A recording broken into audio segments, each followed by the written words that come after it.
Hi, everybody. Welcome to the Wednesday night loving kindness meditation class. My name is Alex. It is wonderful to share my practice with you online this evening.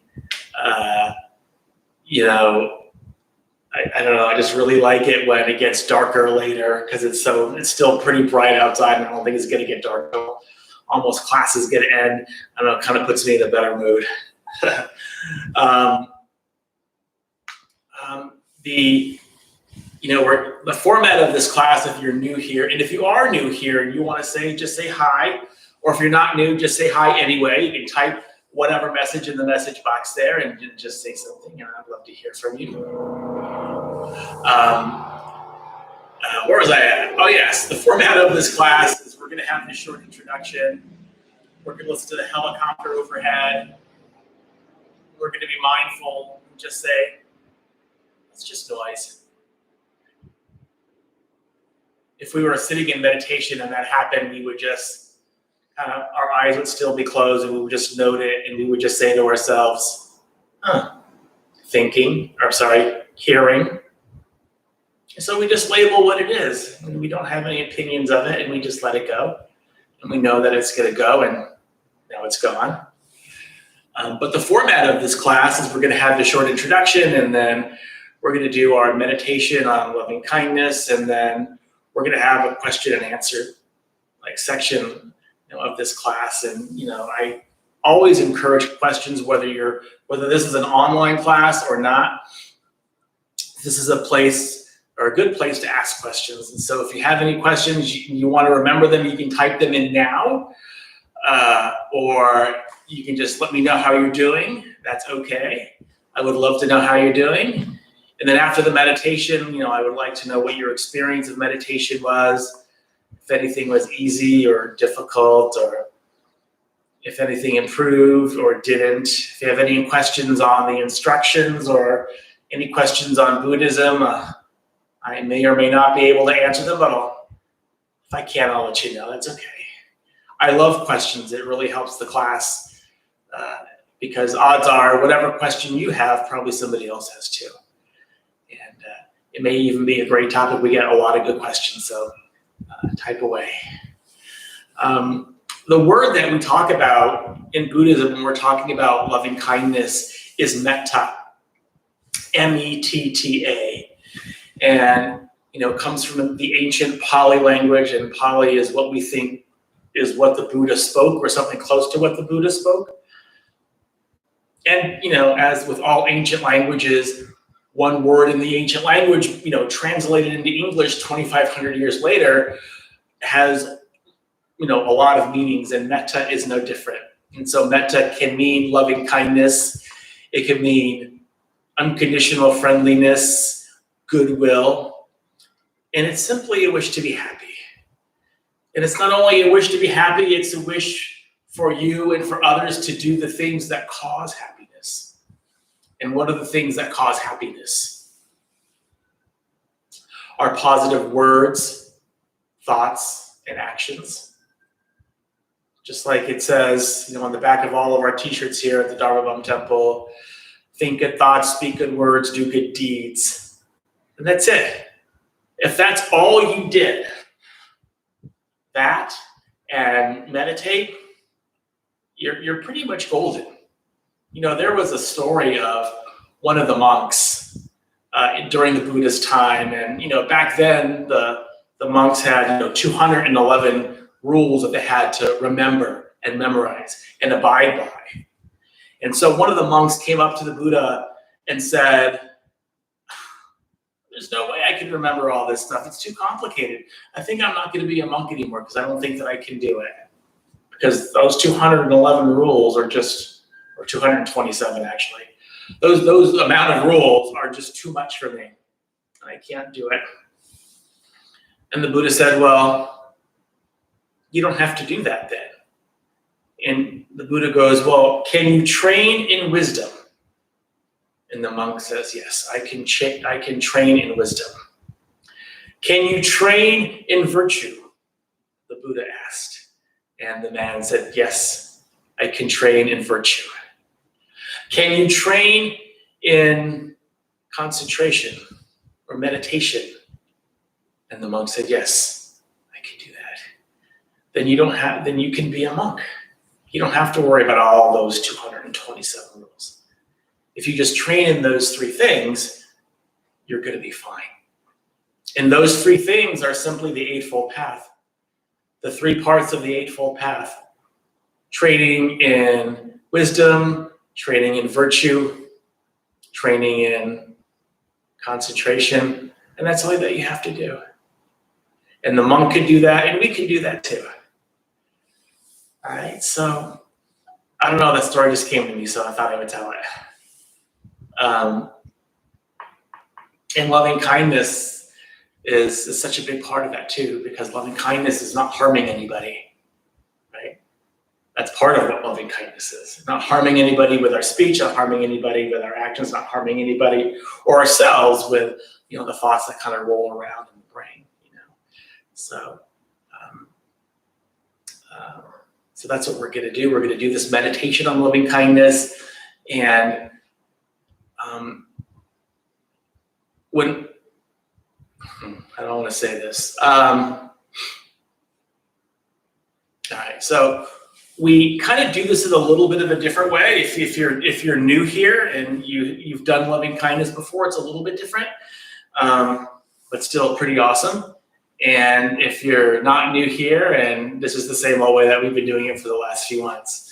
And so during this meditation, you can either say the phrases over and over that I'm going to let you know during the meditation, or you can simply imagine radiating a beam of loving kindness from your heart to its intended target, whether it's a benefactor or it is, somebody else. You can just imagine a beam of loving kindness. It can be any color.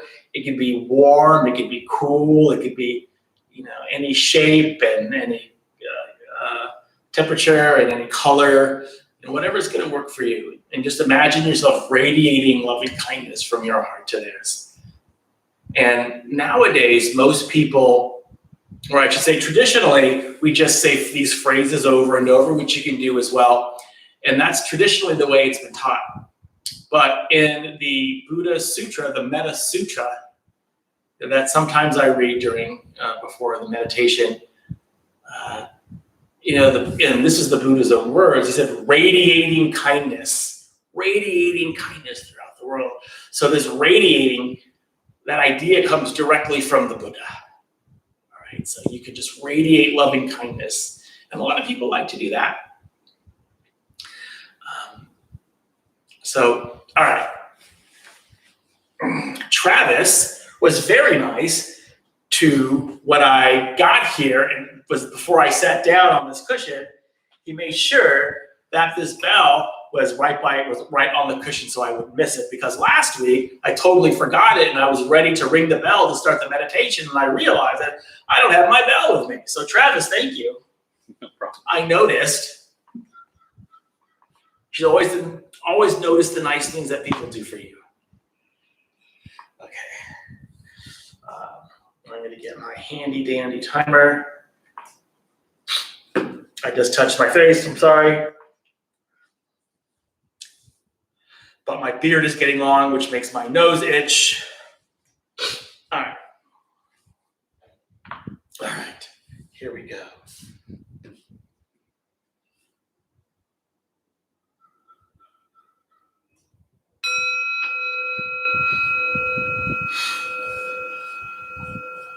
So just allow your eyes to close, and making sure we have that position that's nice and comfortable and sustainable for us, so we're not likely to move around too much.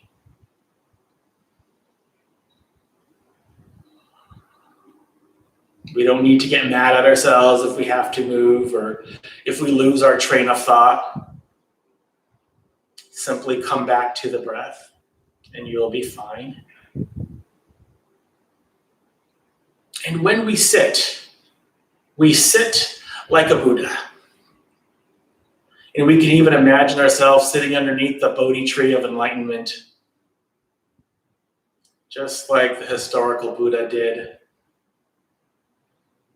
striving to free ourselves from suffering, just like the Buddha did.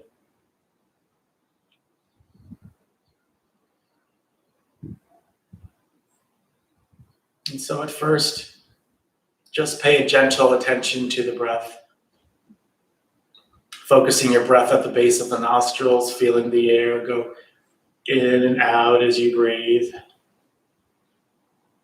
So even taking a deep breath all the way in and all the way out. Not forcing the breath, letting the breath be quite easy and quite natural. Really developing this quality of no struggle. We struggle so much in our daily lives, especially now.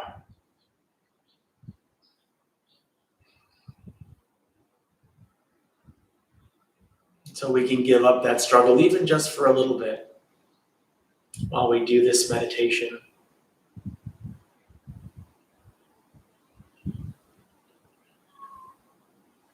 Knowing when you're taking in breath, knowing when you're taking an out breath, and just following that breath.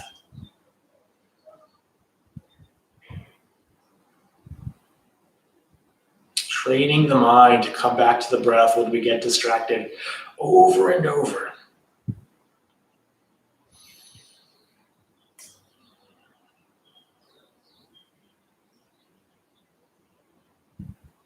Realizing how much better it is to be just following the breath in the present moment with no distractions about the future or the past, what you have to do or what you did.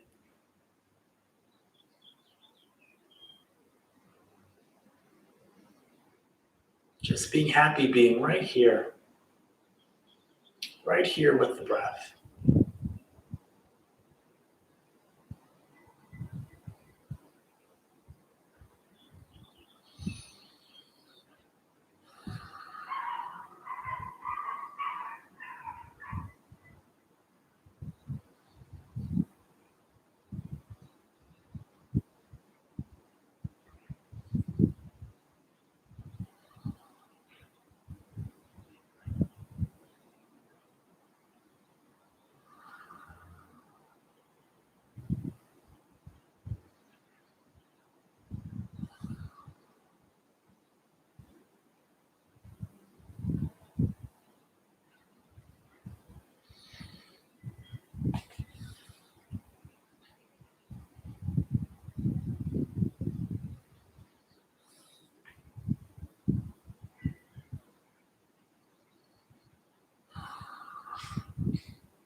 And so to begin our meditation on loving kindness, we first are going to think about choosing a benefactor. And a benefactor is anyone who has shown us great love and great kindness. Someone who is, you just think of this person and your heart smiles and you smile. You have all these, warm and fuzzy thoughts.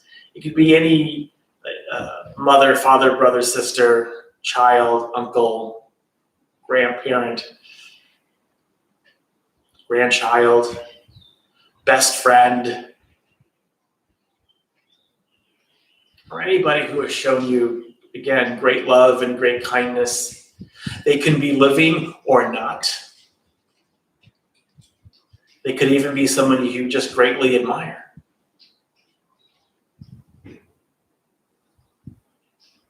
It should be relatively easy to choose one or more. You can choose more if you want to. And so again, you have the choice, and you picture this benefactor in your mind, and you know that everyone wants to be happy, and they're no different. They just want to be happy too. And you can repeat phrases. That's one way to do it. Phrases like, may you be happy, and say their name. May you be safe from inner and outer danger. May you be well in body and mind. May you be at peace and live at ease in this world. You can choose one or any of those phrases, or even a phrase of your own device, so long as it has a loving and a kind intention behind it.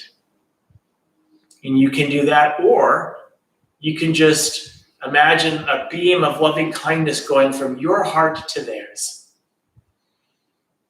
You can, smile, and you can picture them smiling, receiving your thoughts of loving kindness. So either way is fine. Don't struggle with the choice. Just pick one. It's okay. And so for the next few moments, we'll just do this practice for our benefactor.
Now shifting our focus just a little bit from doing this practice for our benefactor or benefactors to now imagining our benefactor doing this for us. There are so many people who love you. And your benefactor is definitely one of them. They wouldn't be your benefactor if that wasn't the case. They love you too. I love you too. And so now we can imagine our benefactor doing this practice for us. And sometimes people like to put their hand over their heart just to feel that loving kindness coming into them. So you imagine your benefactor either repeating those same phrases for you. May you be happy, and say your name. And all the rest of the phrases. Or you can just imagine a beam of loving kindness coming from their heart to yours. And if you have your hand over your heart, or even if you don't, can you notice if there's any resistance? Are you able to freely let this loving kindness enter your heart? Or is there resistance there? Even just the slightest pang of resistance is good to notice. And you don't have to judge it. Just notice it's there. See if you can breathe into that tension or that not allowing. And let it flow freely from their heart to yours.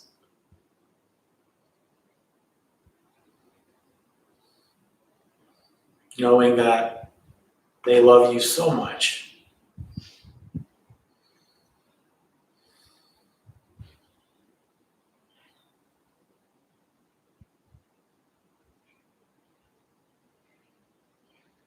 And so now we'll just do this practice, imagining our benefactor doing this for us.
And now, again, shifting our focus just a little bit from imagining our benefactor doing this practice for us, and now we're going to do this practice for us.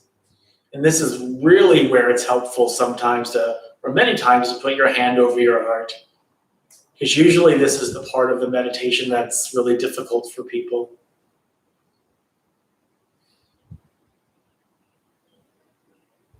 And so just call to mind your own wish to be happy, your own wish to be safe and protected and healthy.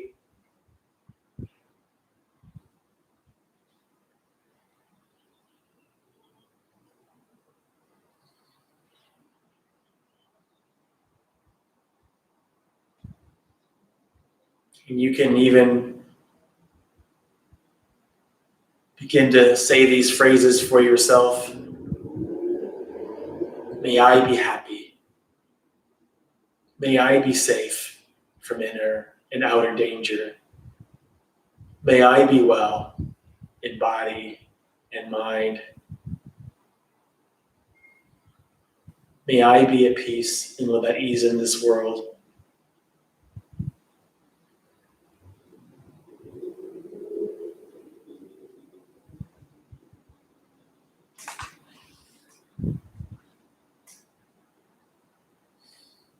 And smile, that always helps.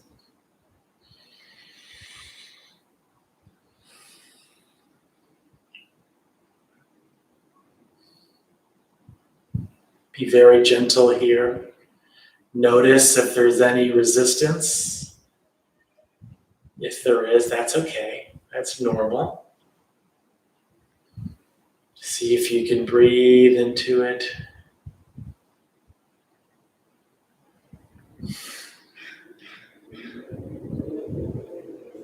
So we'll just do this practice of loving kindness now for ourselves.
And so now the final part of our meditation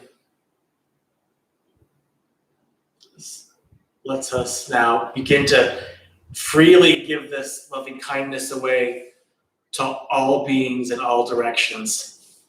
And you can give it to all beings in all directions, or if there's a particular group of people you'd like to give this to, like all the people battling this coronavirus, all the frontline healthcare workers,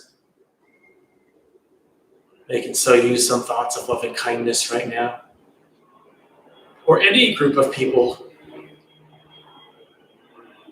that you think can use some thoughts of loving kindness. You can just radiate loving kindness from your heart to theirs.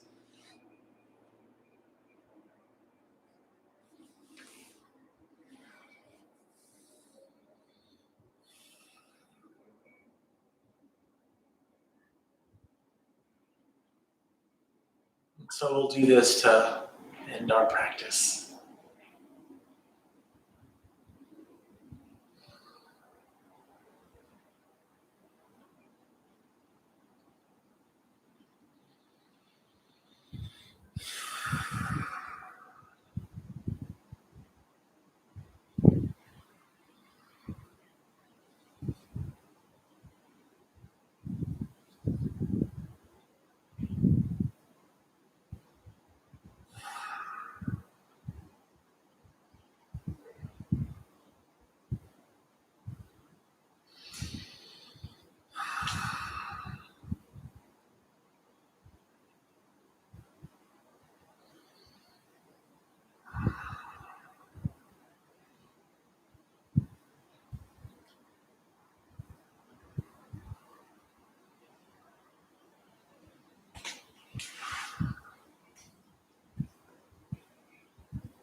So just open your eyes when you're ready. And let's take the next about 90 seconds or so out in silence as we stretch our arms and we stretch our legs, keeping that mindfulness of loving kindness about us. If you have a question, you can type the question into the box. I love questions. You guys are, the more questions I have, the more you're helping me out. And then we'll begin. Just 1 minute.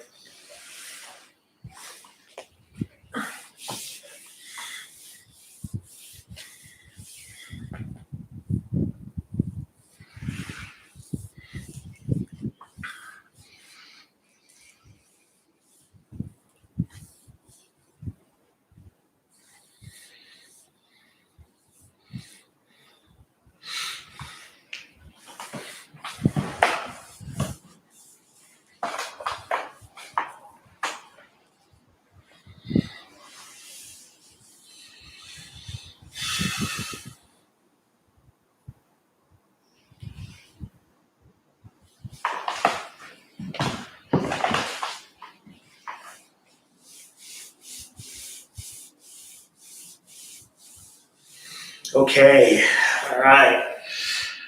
Oh my goodness. It was good for me, although my leg fell asleep. My leg usually doesn't fall asleep. But I don't know. I do have some circulation issues in this leg. Maybe that's it. It's okay. It feels better now though. So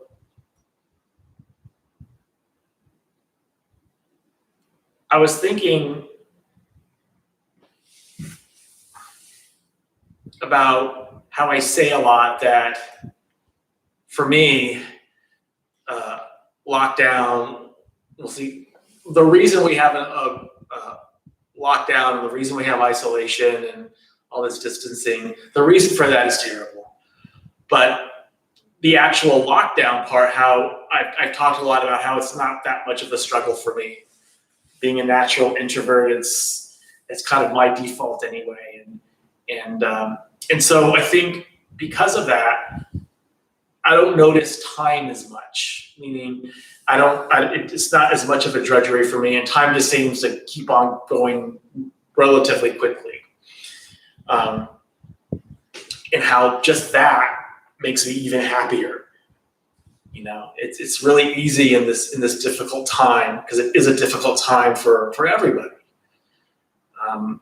Where time just seems to slow down a little bit because we don't like our particular circumstances, and it's unfamiliar and it's new, and we don't know how long it's going to last, and we don't like it, and all those different types of things. And it reminds me of, I heard there was this like study out, or not really a study, it's just like a kind of a psychology of perceiving time. And why is it that when we're kids, like when we're in school, time seems to take forever. Like sometimes like school is drudgery, but when we get that 3 months of summer off, it seems to last forever. Or seems to last, well, it doesn't last forever, but I guess it does. And school lasts forever, and time doesn't seem to really fly until you get older. And that's because when you get older, nothing's new anymore. Nothing's unfamiliar. When you're young, everything is new. So time seems to take longer, but now time seems, I'm much older, and time seems to be going really, really quickly because nothing's new. And even in this time of difficulty for everybody, for some people, it just seems to be drudgery all over again. And it seems to be taking forever. And this is where our attitude shift can really, really help. I talked about this a lot too, and it's really important that if we don't like this, and I know almost everybody who's watching out there and who isn't watching out there doesn't like this at all. Always having gratitude for why you're doing it. Because we want to try to make our minds happy and at peace, And so if we could always remind ourselves why we're doing this. Yes, it's not always pleasant, but why am I doing this? Well, I'm helping to save lives. I'm helping to prevent people getting sick. I'm helping to prevent me from getting sick. And isn't this the most wonderful form of loving kindness that we do for ourselves and for others? Preventing harm, preventing ourselves from harming others and from harming ourselves. And I think that if we can remind ourselves of this as often as possible and to rejoice in this, and this is what will gladden our mind. The Buddha talks a lot about gladdening our mind. And so we can gladden our mind with a lot of positive words and thoughts and actions to make things not so bad. We always want to lessen our suffering, not make more of it by just, complaining about how hard it is. I know it's hard. It's really hard. So I was kind of thinking about that during meditation, even before meditation. So it's really important to do that. So anyway, I really want to know how you're doing. I want to know what questions you have, whether some part of the meditation was difficult or easy. Whatever it is, it's okay. I'm always happy to hear it. You're always helping me out. So there's a question from Marisa. I really enjoy your storytelling. Mm-hmm. What is your favorite Buddhist story? And if time allows, would you be able to share it with us? Well, yeah. Oh my God. I can't tell you the Buddha story because that's my favorite story. Plus, Travis, you just told it last week or the week before? 2 weeks ago, I think. 2 weeks ago on Thursday. But I tell you what, how about we do a short meditation next Wednesday and I'll tell the Buddha story next Wednesday. I love the Buddha story. The Buddha story is awesome. I like the Buddha story. I like Jiwaka, the Buddha's doctor. I like the story of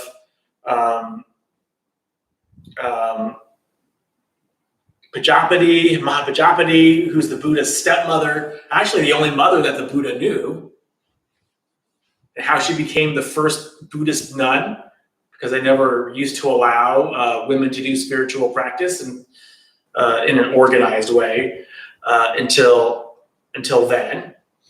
I love Angulimala. I tell that story probably too much, but I like it. The story of Ananda. I love the story of Ananda. Ananda was the Buddha's attendant and his cousin. But he was the Buddha's attendant over the last 24 years of his life, 24, 25 years of the Buddha's life. I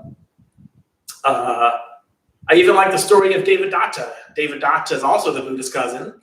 And he hated the Buddha. You'd think the Buddha would be universally loved. He was not. Certainly not by Devadatta. Devadatta couldn't stand him. Tried to kill him. Ugh, good Lord. I like the story of the Buddha's last year. It's called the Parinibbana Sutra. It tells the story of his last year, the last year of his life, and so it's very, very. It's one of the most famous Buddha stories, other than the Buddha's birth and enlightenment story. And there's this one story, and I don't remember it. I've told it before when I did my storytelling. It's called Malika, the Flower Girl Queen, and I like that story. And I told that story before, and it's the story of this young girl who the Buddha saw her, and she was just this happy-go-lucky young girl. And he goes, I think, to Ananda, who was next to him, and says, she's going to be queen of Kosala, or queen of whatever country it was. I think it was Kosala, by the end of the day. And Ananda goes, what? What are you talking about? She's going to be queen she's just a flower girl with holding some flowers. How could she be, a queen by the end of the day. And the Buddha was right. She was queen by the end of the day. And I love that story. And the thing about that story is there's a part that I leave out because it's stupid. And the reason it's stupid because it's sexist. And the thing that's important to know about a lot of these stories is they were written down 500 years after the Buddha died. All right. And, it was still a patriarchal society. And even when they wrote the stories down, it's clear that they added some bits to be misogynistic, to not make the woman look too good, And so I leave this part out. And so I usually tell the story, leave the part out. And then at the end, if you remember to ask, I'll tell you what the part that's left out. But also, Marisa, so we'll do the Buddha story next week. And then it'll be a short meditation, do the Buddha story. And then if there's another story that you would like me to tell, like any story that I just talked to you about, or another story that you know of that I might know, I don't know, let me know. Happy to do it. I love doing it. I love telling stories. That's how I learn. That's how I don't know about you. That's how I learn. That's how I best remember things. If you want to give me like a times table, that kind of rote memorization, I can do it. I don't like it. And now and as I get older, I can do it a lot less. But if you tell me a story, I remember it. I remember the story. So we'll do that next week, Marisa.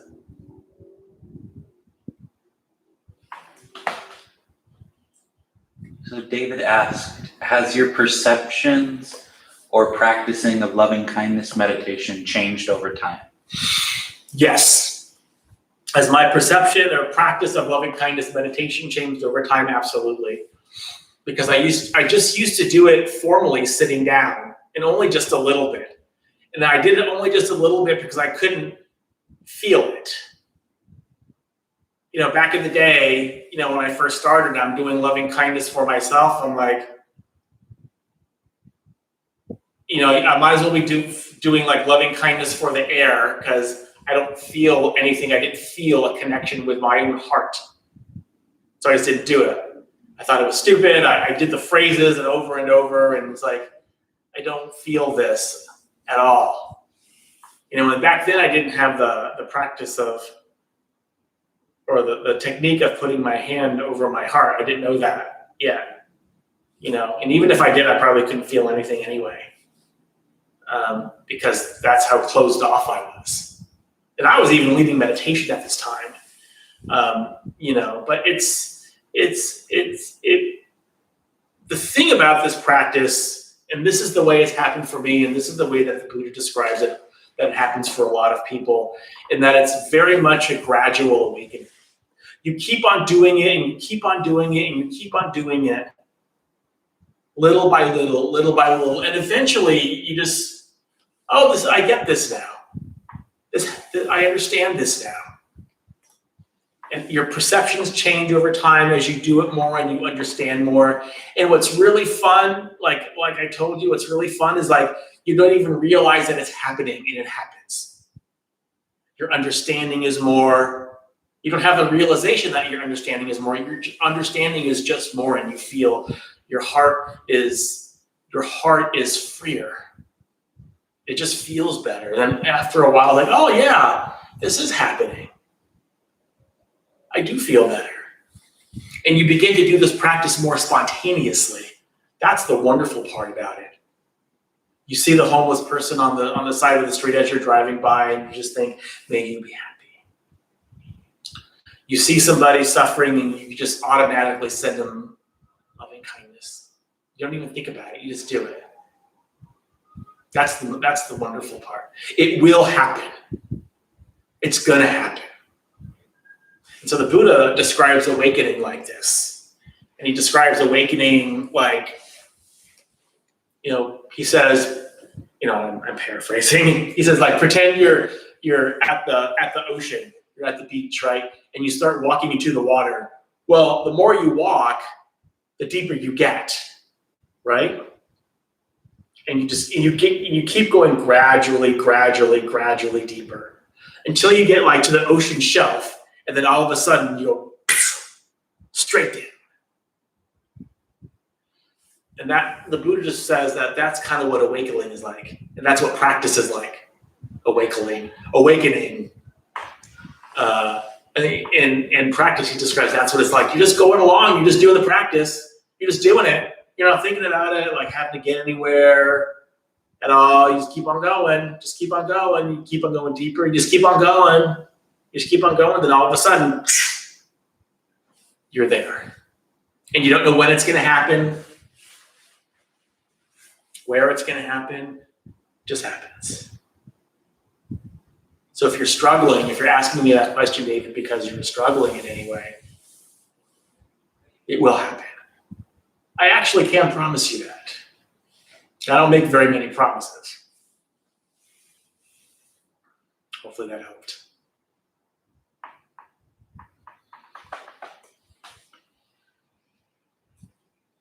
Derek asked, are loving kindness and compassion two sides of the same coin or inherently different? So they're very related, right? And so I talk about this a lot too. So loving kindness is, all these different things, and wish to be happy, and goodwill and unconditional friendliness and loving kindness. And it's a very important quality of the heart. It's a quality of the heart, right? So compassion. And so you need to start with loving kindness, right? So let's start with loving kindness. And that's why we do a loving kindness meditation, because it's the most important one that we have to start with. Now, compassion. Compassion is an application of loving kindness. So, for example, compassion is what happens to loving kindness when it encounters suffering. What does it want that suffering to do? Continue or stop? Well, stop, right? It wants that suffering to stop. So compassion is what happens to loving kindness when it encounters suffering. It wants that suffering to stop. And so the word for compassion is karuna. Karuna means to be with the suffering of others. Is that somebody else's suffering becomes your suffering. Right? And you're intimately connected with them and their suffering. And so you want their suffering to stop. Because if you were suffering, you would want it to stop for you. That's why loving kindness is so important. And loving yourself is so important. And having loving kindness for yourself is so important. Right? Because if you have loving kindness for yourself, you don't want to suffer. And so if you see loving kindness, or if you see somebody else suffering, compassion says you don't want them to suffer either. So again, compassion is what happens to loving kindness when it encounters suffering. Isn't that interesting? And it's a wonderful practice to do. And we've actually done the compassion practice in place of the loving kindness, which we can do too. We can do that as well. We're not tied just to loving kindness.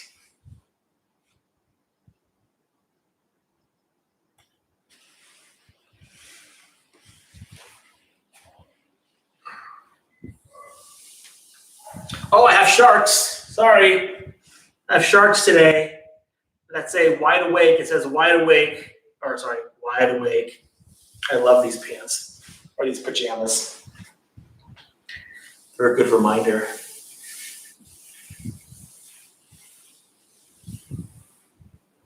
We got time for one more with my nose still itching.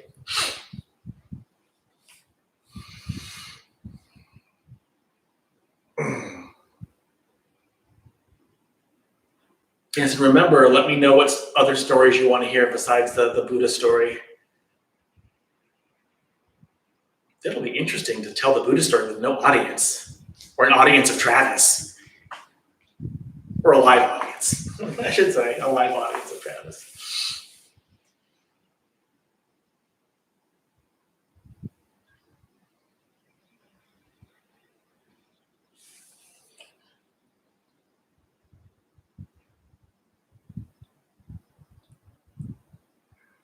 You can do it. I believe in you.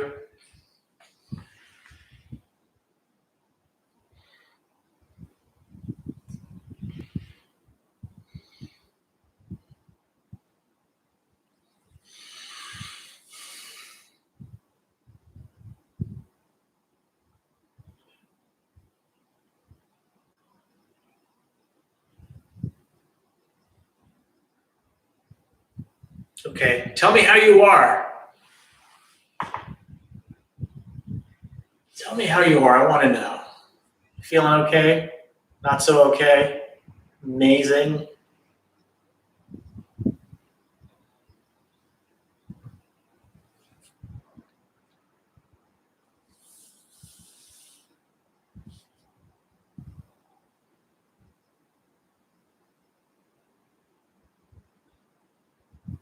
Everybody's so shy today.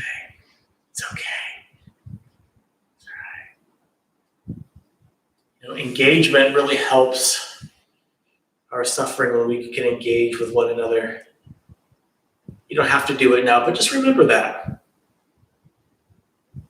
And being with each other and asking questions is all okay. Even just letting me know today sucks.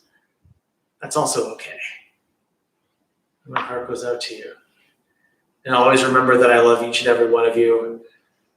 I try to say that every time now because it's true. And let's join our palms together at our hearts, please.